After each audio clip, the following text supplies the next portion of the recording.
Welcome to this presentation of SlimCD's Hosted Payment Pages form fields.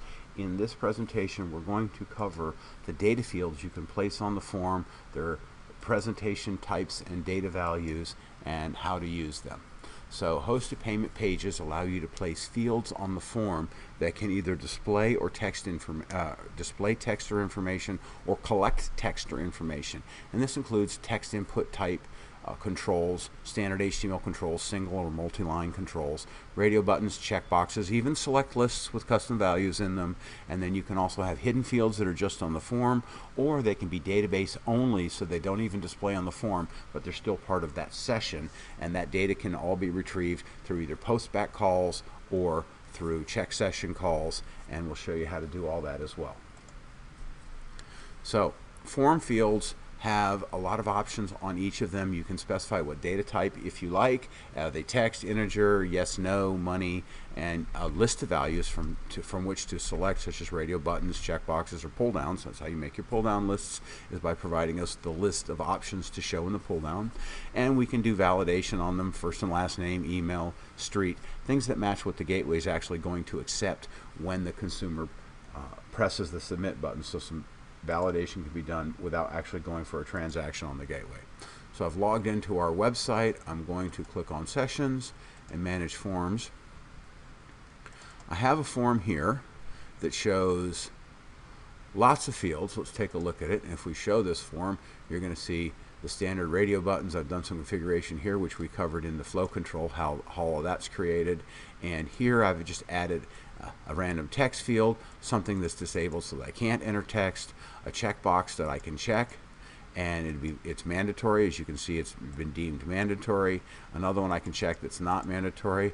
I've made a color list here, red, green, blue, a multi-line text, a password text, and I can actually put two of these on there so that it's letters and numbers only in this case. And then what I can do is I can put a second one that you have to type the same password in. It matches one field against another if you so desire. Radio buttons that you have to select which one you want. Florida is a pull-down menu that's created, and there's a way to specify that you want us to automatically create the list of fields. Otherwise, you can do it yourself manually by typing in all the names, and I'll show you how to do that.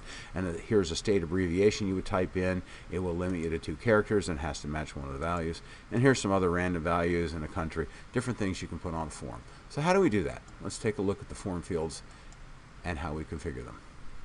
So I will I'll just pick a real simple form to start with. Here's a simple form, and if I edit this form,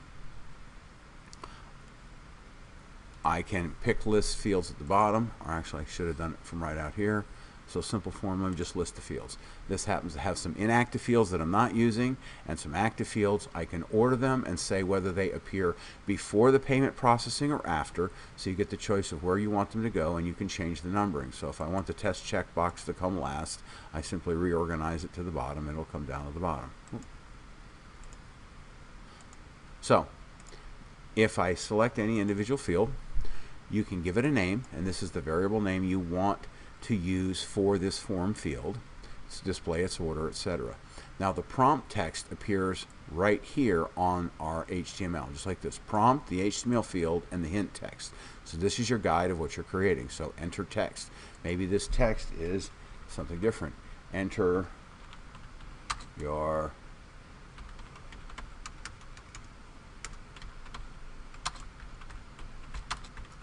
whatever you'd like to prompt for.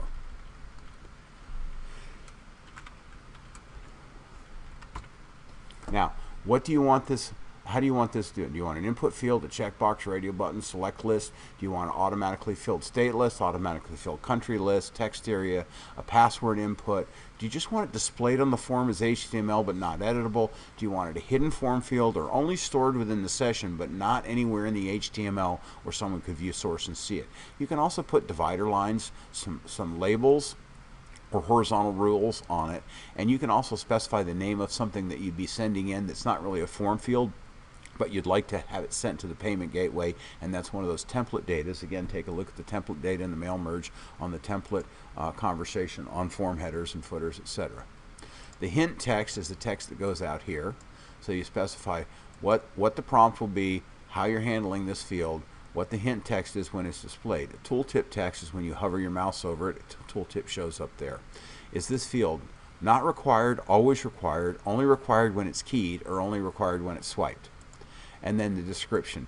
Description is used when we display error messages. So if you've made this field always required, and then there's an error where the card holder or the user doesn't fill it out, I have to display a message to the user. So in that case, how do I display that message? I could use the field name. If you don't put a description, it will say you didn't fill in var1, but the person doesn't know what var1 is because they don't see var1 on the screen. So instead, you could say, I'm going to call this text, or in the case I did before, so it's the text I use when I'm displaying an error message for the user for any kind of validation or errors on that. So that's a useful thing to put in. It should be similar to the prompt name here so they'll know what it is. This ties to this, and that way this can be a programmer's name, but this is something for the user, the end user, to see when they ever get any messages displayed about this field. So how many HTML rows is it for multi-line? You can make this larger than 1, and the size for state boxes, if you want 2, you're going to get 2 letter abbreviations instead of full state names. If you would have picked here, I want a state list box, and you make it 2, you're only going to get the abbreviations, the 2-character abbreviations. The maximum length, again for state and country, you can, if you enter 2 here, I'm going to return the state abbreviation. So you can say that this is the full state names here, but my software only wants the 2-character abbreviations. And if you put 3 in for country pull downs, you're going to get the ISO country code integers in your pull down menu automatically. You can disable it and style it in the styling video that we've covered all how to style things. We've covered what style and class names you can put in there, how to make that work. Now, what kind of data is it? Text, integer, money, yes, no. These are some very simple filtering that if you say that it's an integer and they type in names, you won't get any data in that field at all because our software will automatically filter out anything that's not integer value. You can specify a default value that's preloaded in the form whenever that page is displayed. Now, if it's a checkbox or radio button or a list, it's going to also pick that option for you automatically. If it's a text field, it'll simply display that text as the default value so they can edit it. And if you've called check session to preload it, that will override this default. So say this is the color of their car, and on check session you filled in the color of their car, then that would override whatever the default that was placed here. So let's talk about lists and checkboxes for a while. So with checkboxes, I showed an example of a pull down list where I had red, green, blue for colors. I can do the same thing. I'm separating using a semicolon to separate the option values. For checkboxes, that will give me 3 checkboxes. For list boxes, it will give me a list with those 3 items in it.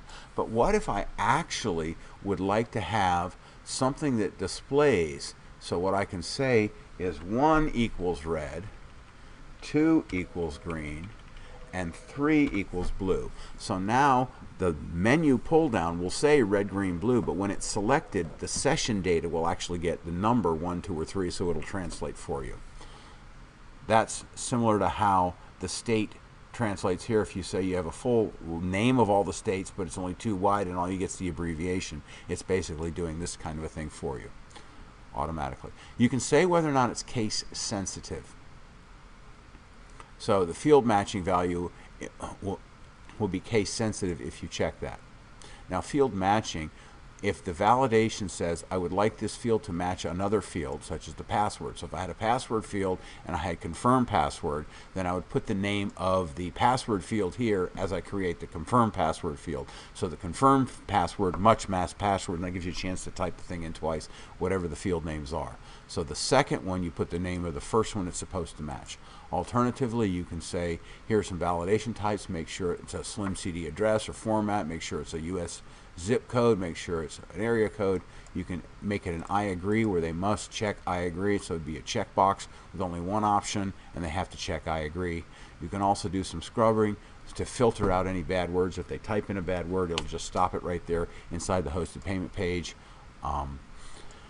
Text filtering. We have to filter all input that comes into the payment gateway. So this tells you for a particular field what kind of filtering to do. If you don't pick any, we're going to determine it by the data type. If you do, let's say that it's a text data type, but in this field you've actually asked for their mother's maiden name, you might want to pick the proper name or something like that. So you have a lot of options here of the characters that will be allowed to be filtered in your input before it gets saved into the session.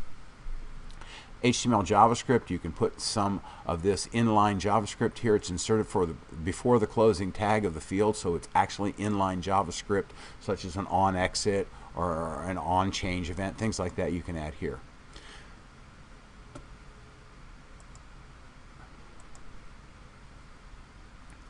So the last section of this controls how the fields get used within either the SlimCD payment gateway or not. So you can have fields like the color of your car that don't have anything to do with credit card processing, but might be important to your transaction flow.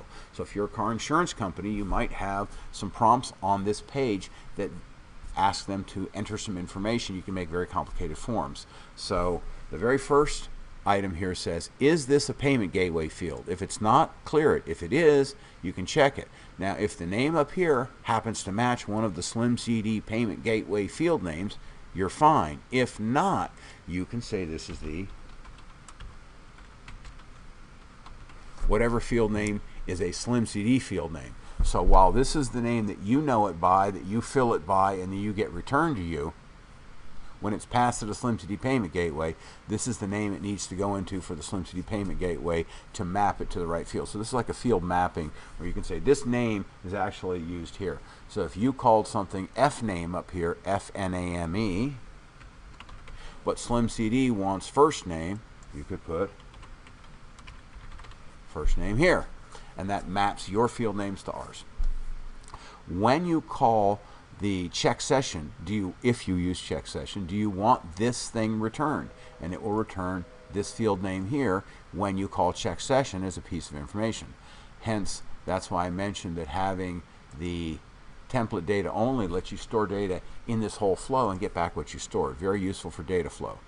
Do you want it called back with the post back? And you can turn on more than one of these. So whenever the person hits submit on the form, do you want this information passed back with the approval decline status each step along the way? Finally, do you want to put it on the redirect, which is on the URL that redirects back to your server?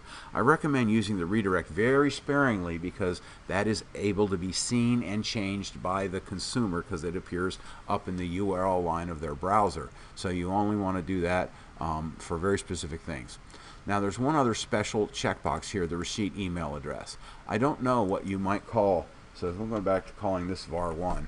So var1 happens to contain the email address of the consumer. That's where I need to send the email. So by checking the email address field, that lets me know that's the to recipient email address to use. So whenever I go to send an email, even though it's called email here, so var1 is now email going to the SlimCD payment gateway, but it's also the field to use to send an email to.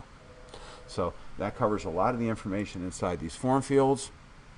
And again, the developer's website's got a lot of information on how to call check session and how to integrate with the sessions part that control the SlimCD hosted payment pages from your server or POS system. And the SDK download, again, is the Secure Sessions. It has the manual on a lot of this information available. I encourage you to go to our developer downloads page, get that document and read it. And here is the developer's download page here. A lot of samples for POS and web in there. And thank you for watching this presentation of the form fields within hosted payment pages.